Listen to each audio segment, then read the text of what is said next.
Welcome to Mythos AI, your source for Cliff's Notes on complex subjects. Join Anna and Phil for yet another engaging conversation. Welcome to the deep dive.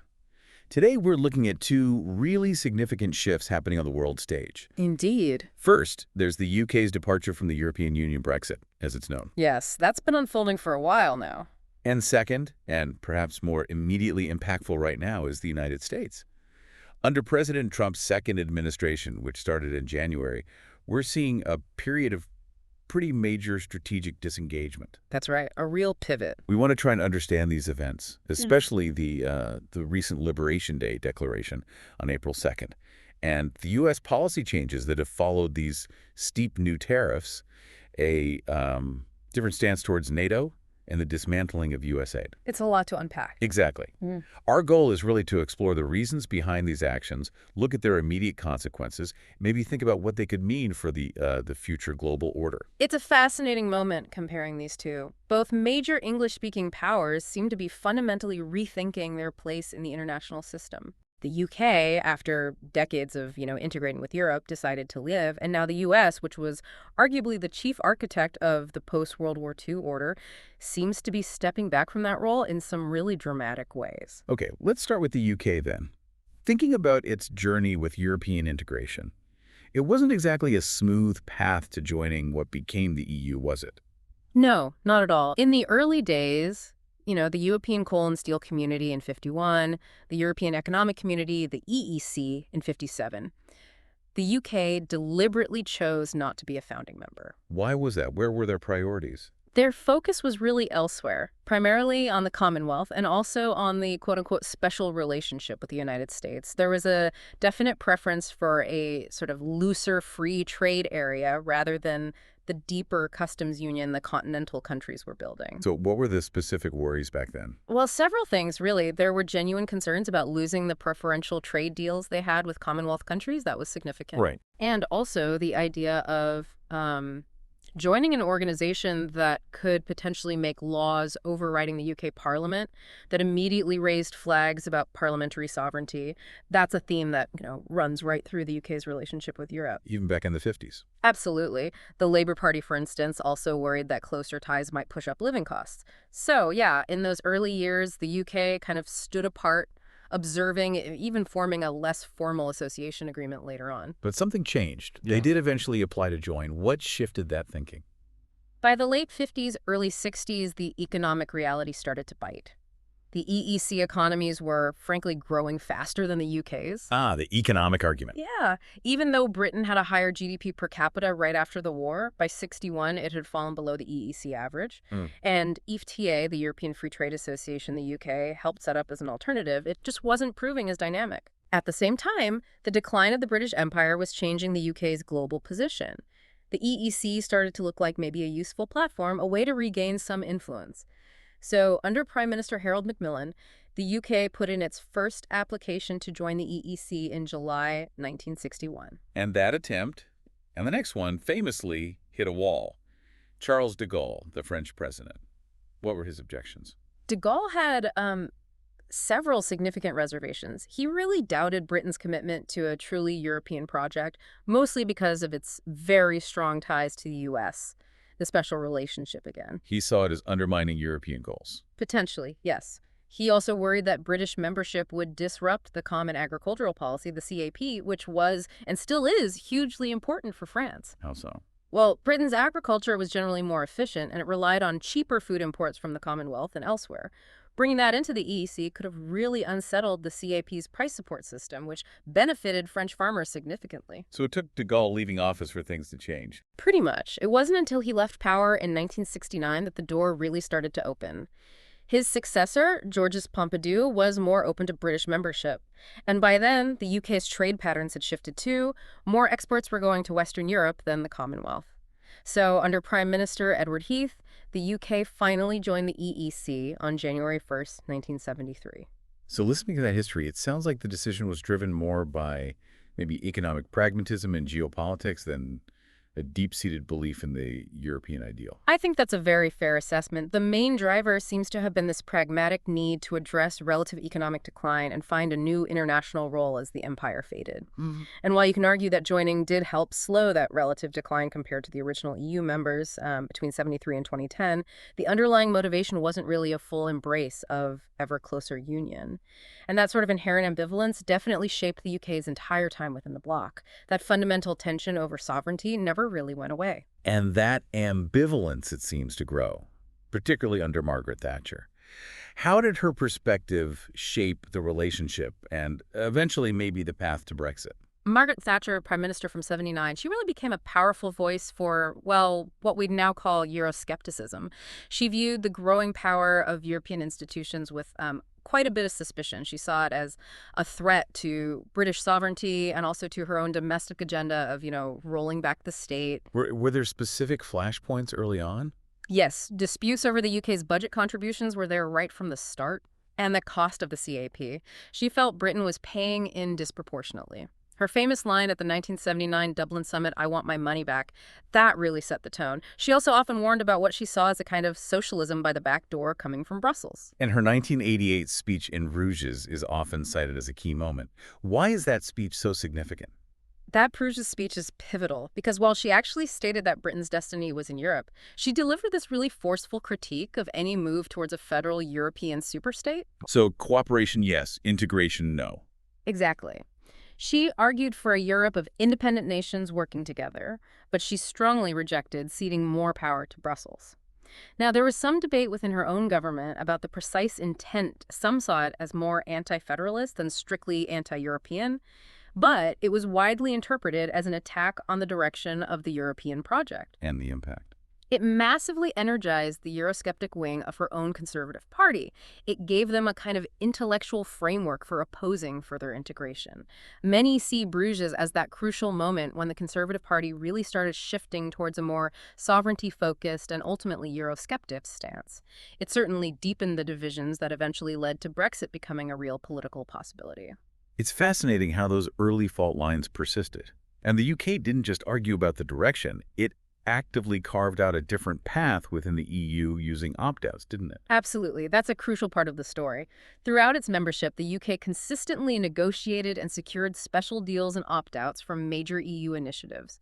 It really set itself apart. Like the euro. That's the big one.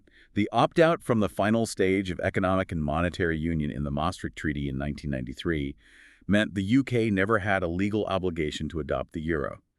Later governments even set up those 5 economic tests for joining, which were declared unmet back in 2003. So the pound remained. And what about other areas like borders or social rules? Yes, several key opt-outs there too. The UK, along with Ireland, opted out of the Schengen Agreement, the treaty that got rid of internal border controls across much of the EU. That allowed the UK to keep its own border checks. Important for an island nation, presumably. That was the argument. Initially, under the Conservatives, the UK also opted out of the social chapter of the Maastricht Treaty that dealt with things like workplace rights. Labour reversed that in '97, but it showed that initial reluctance. Any others? Well, in justice and home affairs, the area of freedom, security, and justice, the UK negotiated a flexible opt-in protocol. It could basically pick and choose which measures on policing, justice cooperation, asylum, immigration it wanted to participate in. A kind of a la carte membership? In some ways, yes. And even with the Charter of Fundamental Rights, under the Lisbon Treaty in 2009, the UK got a protocol clarifying that the Charter didn't give courts, UK or European, new powers to strike down British laws based on those rights. So this consistent pattern of seeking exceptions, of being the awkward partner, as it was sometimes called. Exactly. It cemented this idea of the UK being the EU's least integrated member. It reinforced the notion, certainly within parts of the UK political sphere, that full participation was somehow incompatible with British traditions, particularly sovereignty. Do you think these opt-outs made Brexit more conceivable, perhaps even more likely in the long run? I think many people would argue they did. These constant exceptions, this differentiated path, it normalized the idea that the UK's relationship with Europe was, and perhaps should be, different. By formally carving out these areas where national control was retained, it implicitly acknowledged that a different kind of relationship, maybe even one outside full membership, was possible. It arguably lowered the conceptual barrier to actually leaving. Okay, let's fast forward to the present. The UK left the EU's Single Market and Customs Union on January 1st, 2021. What's the economic picture looking like now, a few years on?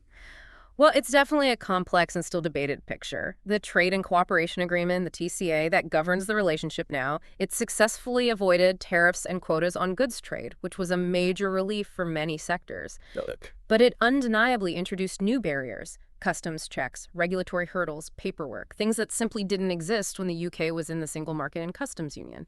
These are often called non-tariff barriers, or NTBs. And what impact are those having? Is there a consensus view? The UK's own Office for Budget Responsibility, the OBR, has consistently projected a long-term negative impact. Their main estimate is for about a 4% reduction in long-run productivity compared to staying in the EU. 4%. That sounds quite significant. It is. And they also estimate about a 15% reduction in the UK's overall trade intensity. That's both exports and imports, mainly due to those new non-tariff barriers. Interestingly, they think a chunk of that productivity hit, maybe 40% of it, actually happened before the TCA came into force, just because of the prolonged uncertainty after the referendum, which dampened business investment. So the uncertainty itself had a cost. It appears so, although it's fair to say not everyone agrees with that assessment. Who disagrees? And on what grounds? Some groups, like the Institute of Economic Affairs, for example, have argued that if you look closely at the trade data up to 2022, UK-EU trade actually held up surprisingly well compared to trade with the rest of the world. They even suggested UK goods exports to the EU grew similarly to non-EU exports between 2019 and 2022. They also pushed back against the idea that uncertainty was the main driver of weak investment before the TCA. So a more optimistic reading of the data. A different interpretation, certainly. However, I think it's fair to say the broader analyses tend to lean towards a negative impact. Many studies show UK trade intensity falling relative to other comparable advanced economies after the referendum. And firm-level data seems to indicate quite a sustained drop in UK firms' trade with the EU relative to the rest of the world, specifically after the TCA kicked in. Smaller firms seem to have been hit hardest by the new complexities. And what about that investment point? Business investment in the UK was basically flat between the 2016 referendum and the pandemic. Various estimates suggest a significant shortfall developed, maybe over 1% of GDP by 2022, primarily attributed to that Brexit-related uncertainty. So the economic picture involves new trade frictions, a hit to investment. The long-term scale is still debated, but the direction seems clearer. Okay, beyond trade and investment, one of the big promises of Brexit was regulatory freedom, the chance to diverge from EU rules. How much of that has actually happened? Well, there has been some active divergence where the UK has deliberately chosen to change rules. We've seen it in financial services, for instance, tweaking things like PREEPS disclosure rules or MiFID research requirements. Chemicals regulation is another area, with the UK setting up its own system, UK REACH, which is already making some different decisions compared to the EU's REACH. So divergence is happening, but has it been widespread? Actually, the pursuit of active divergence seems to have been quite tempered by, well, political and economic reality. Remember those plans for a bonfire of retained EU law? They were largely abandoned. Why was that? Mainly due to concerns from businesses about the costs and disruption it would cause, particularly the potential trade friction with the EU, which is still the UK's largest trading partner by far. Big initiatives like introducing a whole new UK-specific product standards mark or major changes to chemicals registration were paused or scaled back because businesses warned about the burden. So practicality's got in the way of the principle. It seems so. But there's another type of divergence happening, which might be even more significant in the long run.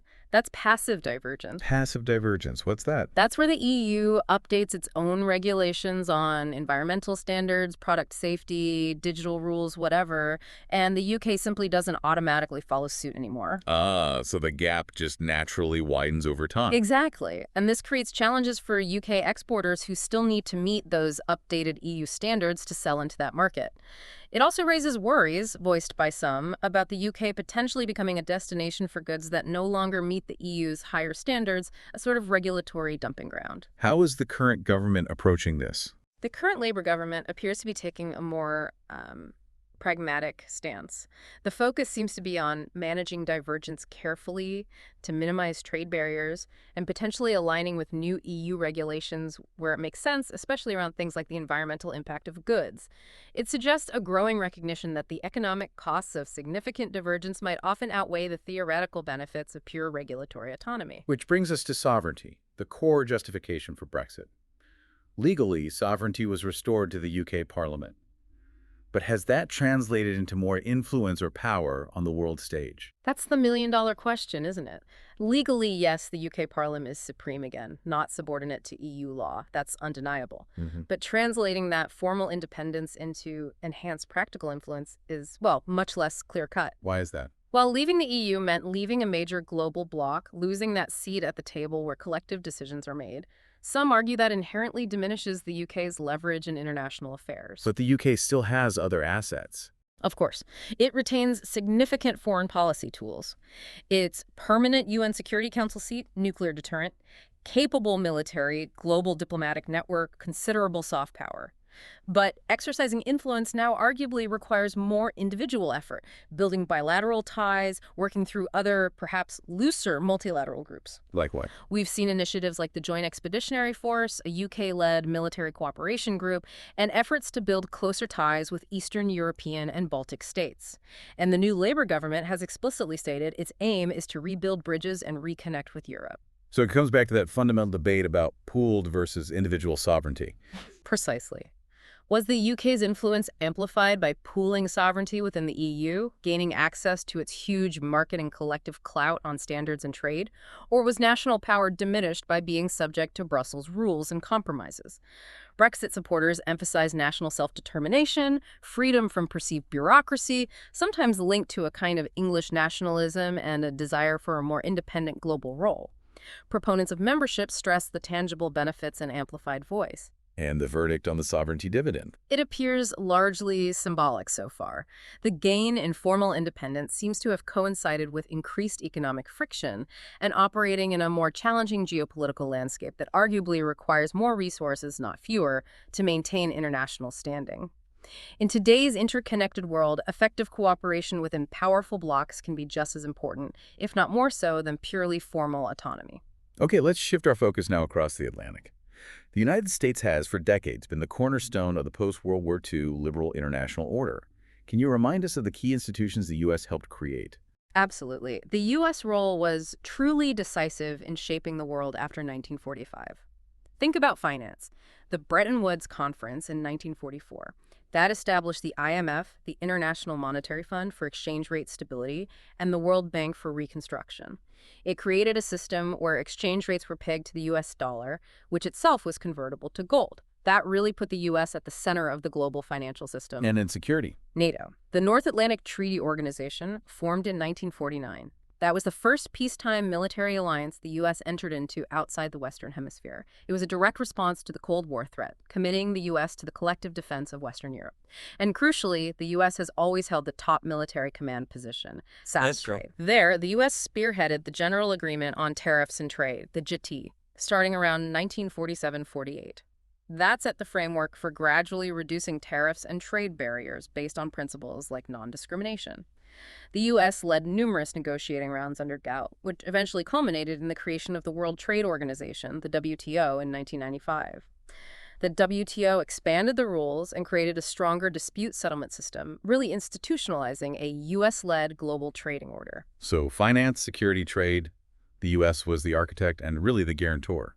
Indispensable architect and underwriter, yes. These institutions were shaped quite deliberately to promote global stability, but also very much to advance U.S. interests and values, embedding American leadership deep within the system. And what were the main advantages for the U.S. in playing this dominant role? The benefits were pretty substantial.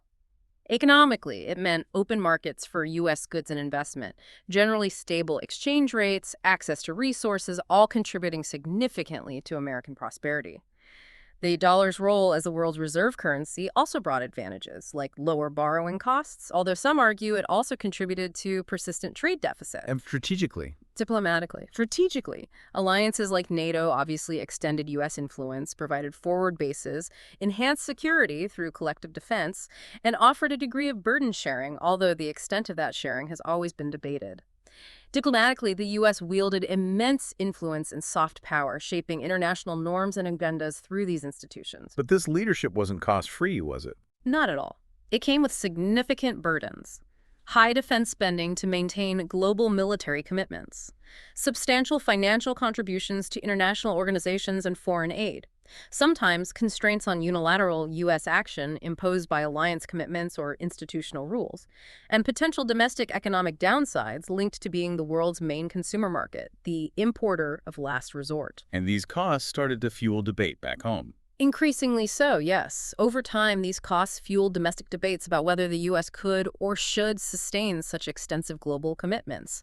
The broad bipartisan consensus that has supported this liberal internationalist approach began to fray, especially as the geopolitical landscape shifted, the end of the Cold War, the rise of China, long wars in the Middle East, and domestic economic anxieties grew. So the foundations were already showing cracks well before the current administration's more dramatic moves in 2025. Definitely. The policy shifts we're seeing now, particularly since April 2nd, are really an acceleration, maybe even a culmination of trends that have been building for some time. How so? That bipartisan foreign policy consensus eroded significantly due to rising political polarization and those growing debates about the costs versus benefits of global engagement. Public opinion generally still supported a leading U.S. role, but sharp partisan divides emerged on specific issues like trade deals, alliances, and foreign aid. And we saw signs of this ambivalence before 2025. Yes. Policy changes even before this year reflected that growing uncertainty.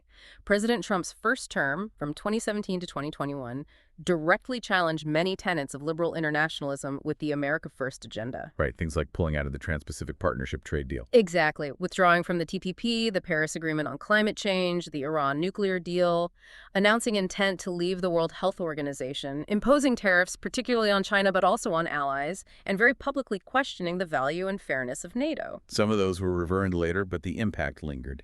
Yes, even though the subsequent administration reversed some of those actions, the tensions remained.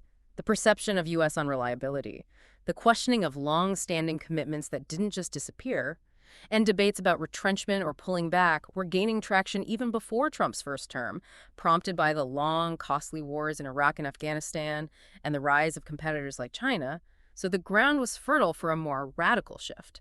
So the 2025 policies, while they feel sudden and quite radical in their scope and speed, They didn't come out of nowhere. They built on this existing foundation of doubt, polarization, and a gradual drift away from the post-WWII model of U.S. leadership. which brings us right up to April 2nd, 2025. President Trump's Liberation Day declaration, heralding this major pivot. What's the core thinking, the justification being given for these policies? The policies announced around Liberation Day are explicitly framed within that America First ideology. They're presented as a necessary, even overdue correction to decades of policies perceived as detrimental to U.S. interests. What are the key pillars of that argument? A central one is economic sovereignty and, crucially, reciprocity. The administration argues the U.S. has been systematically disadvantaged by unfair trade practices and persistent trade deficits. Therefore, emergency action, primarily through tariffs, is needed to force other countries to trade more fairly, to protect American jobs, and to encourage companies to bring manufacturing back to the U.S. They often highlight disparities in tariff rates applied by different countries. So trade is seen as a zero-sum game. That seems to be the underlying assumption, yes. Win-lose rather than mutually beneficial.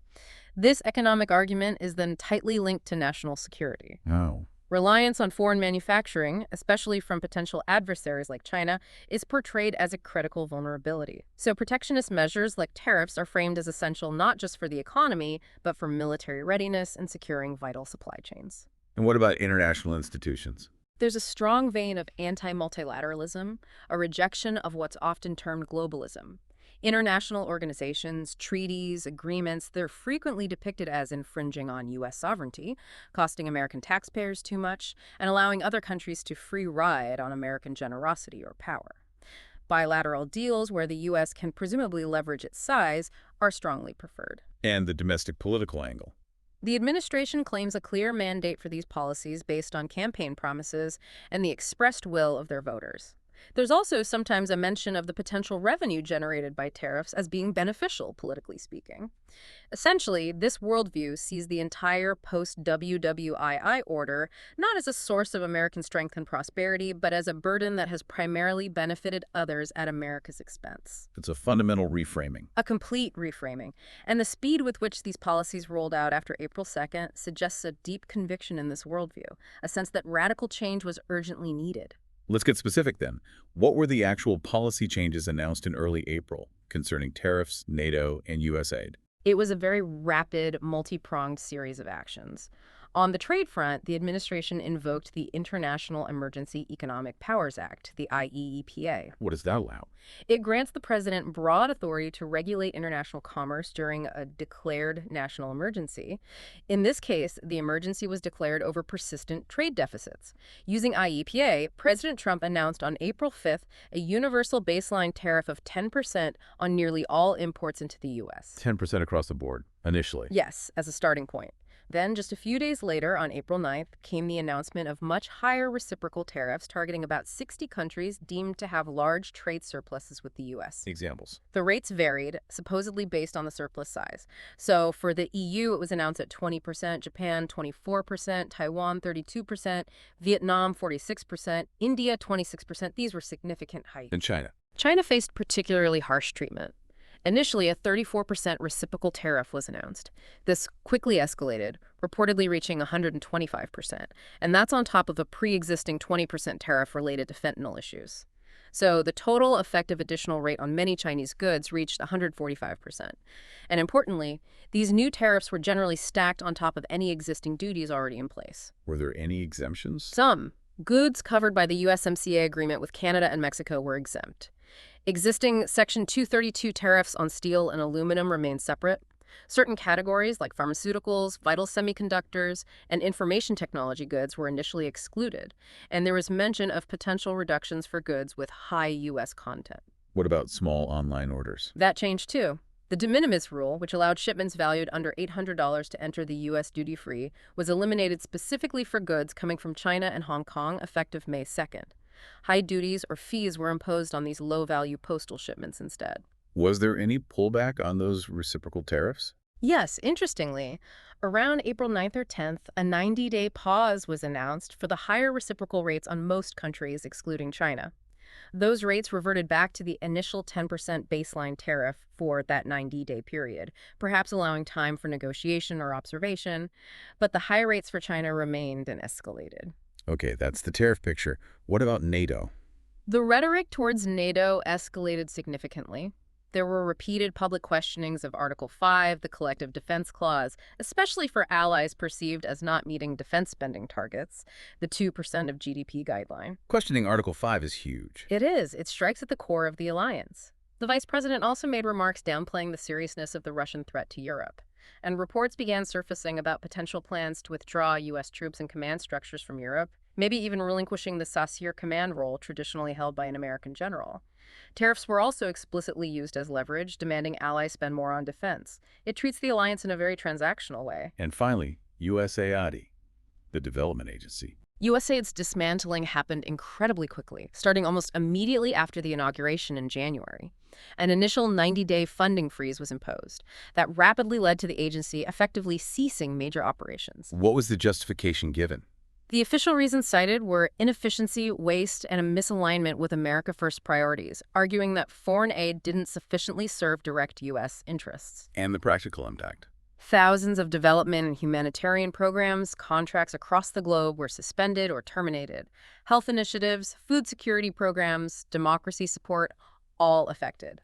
Mass layoffs occurred within the agency and among its implementing partners. In early April, the State Department formally notified Congress of the intent to completely dissolve USA as an independent agency by July 1st, 2025, despite ongoing legal challenges and protests. Wow. That's dismantling a major pillar of U.S. foreign policy in just a few months. It almost sounds like there was a blueprint ready to go. Well, it's hard not to see the parallels with initiatives like the Heritage Foundation's Project 2025, which laid out a very detailed policy agenda for a potential conservative administration. How closely do the actions align with Project 2025? There's significant alignment. Project 2025 specifically advocated for restructuring foreign aid to more directly serve U.S. interests and expressed deep skepticism about existing aid structures, which mirrors the rationale used for dismantling USA. What else? Project 2025 explicitly recommended restricting that de minimis duty-free exemption for Chinese imports, a policy that the administration implemented very quickly. The project also reflected deep skepticism towards international bodies like the WHO and the OECD Global Tax Agreement, aligning with the administration's critical stance and withdrawals. And perhaps most fundamentally, Project 2025 provided a detailed roadmap for asserting much stronger presidential control over the federal bureaucracy, which seems consistent with the rapid, executive-driven way USA was targeted and the tariff regime imposed. Plus, key figures involved with Project 2025 were appointed to influential roles in the administration. So, despite any official disavowals, It appears Project 2025 served as a significant intellectual resource, perhaps even an operational playbook, for rolling out the America First agenda so quickly after taking office. given these dramatic U.S. actions, what was the immediate global reaction? The shockwaves. The reaction was immediate and powerful across multiple domains. Economically, global financial markets saw significant drops and a surge in volatility. Fears of widespread inflation spiked. Businesses everywhere faced immense uncertainty, making planning incredibly difficult. Supply chains, already fragile in places, showed signs of immediate disruption. And retaliation. Swift and, in some cases, severe. China, facing the harshest tariffs, matched the U.S. escalations up to that 125% level on key U.S. imports.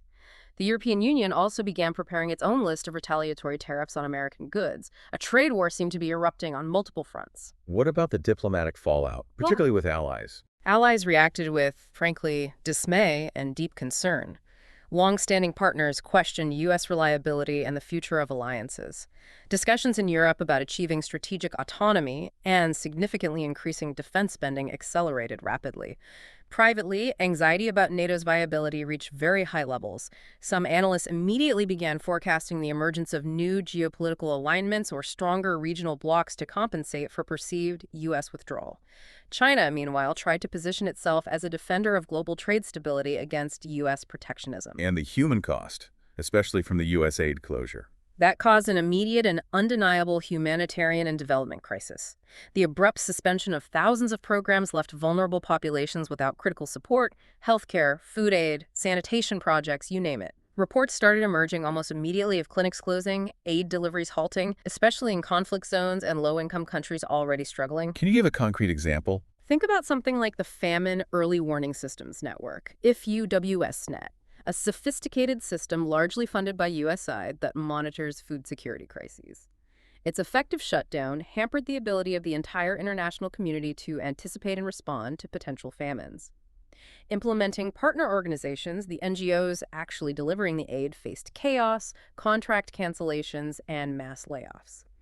International organizations strongly condemned the move, warning of devastating long-term human costs and a significant blow to America's global influence, its soft power.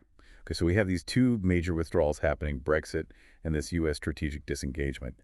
You mentioned rhetorical similarities earlier that focus on sovereignty and anti-establishment feeling. Yes, that echo is definitely there. Both movements emphasized reclaiming national control from international bodies, tapping into nationalist narratives and portraying those bodies as undemocratic or working against national interests. Take back control in the UK, America first in the US, similar underlying sentiments. But the paths themselves are very different, aren't they? Hugely different. The scale, scope, speed, and method are all distinct. The U.S. disengagement is far broader. It's questioning the entire global order the U.S. helped build, not just a regional bloc like the EU. And the speed. Much, much faster. The core U.S. changes happen within months, driven by executive action. Brexit was a years-long process involving a referendum, parliamentary votes, and complex negotiations. The U.S. shift feels much more abrupt and unilateral. Despite those differences, are we seeing any similar consequences emerge? Or can we expect to? There are some converging consequences, yes, though the scale differs. Both have resulted in increased trade friction, those non-tariff barriers for the UK, the direct tariffs for the US. Both have generated significant economic uncertainty and likely impacted investment. Both have strained relationships with traditional allies, albeit in different ways and degrees, and both have certainly deepened political polarization within their own countries. But the U.S. impact is potentially much larger. Far larger, yes. The sheer scale of the U.S. economy and its central role in global finance and security means these actions threaten a much more significant fragmentation of the global economy and a more profound geostrategic realignment than Brexit ever could on its own. Looking ahead, then, into this uncertain future, what are some plausible scenarios for America's role in the world after this pivot? Well, analysts are sketching out a few possibilities. One scenario is often termed a managed retreat. In this picture, maybe the administration moderates some of the most radical initial policies, perhaps due to economic headwinds, domestic opposition, or practical difficulties. But the overall America First direction remains. What would that look like? Focus might shift towards strategic decoupling, particularly from China. Alliances might become more selective, perhaps prioritizing the Indo-Pacific. Commitment to NATO could become explicitly conditional on spending targets being met. Foreign aid would be highly transactional. Multilateralism would be largely shunned in favor of bilateral deals. It's basically an acceptance of a more multipolar world where the U.S. is no longer the sole superpower, but still a very powerful, albeit more inward-looking nation. Okay, what's another possibility? Maybe a reaction against these policies. That's scenario two, backlash and reversal.